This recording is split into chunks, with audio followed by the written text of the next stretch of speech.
Ubos. So kung sa Filipino or sa Tagalog, unsa ang pagbasa?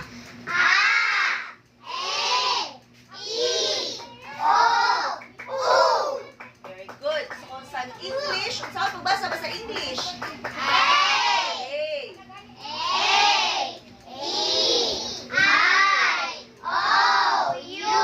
Oh, very good. Uy.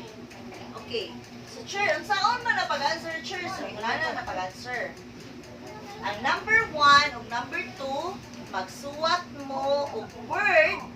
Isang unsa nga word that starts with letter A.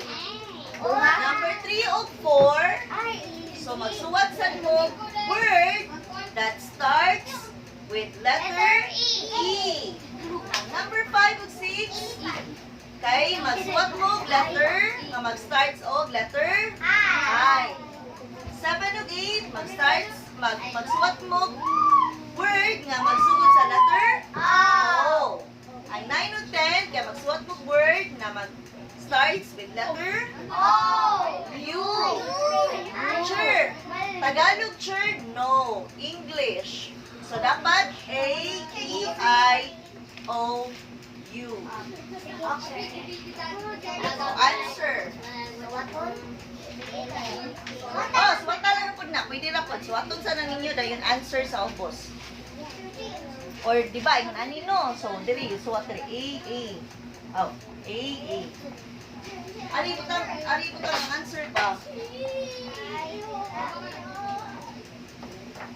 Ano pa po ang answer, oh?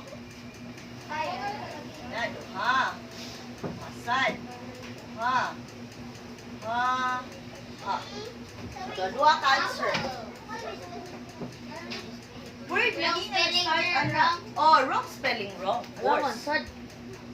Wrong spelling, wrong.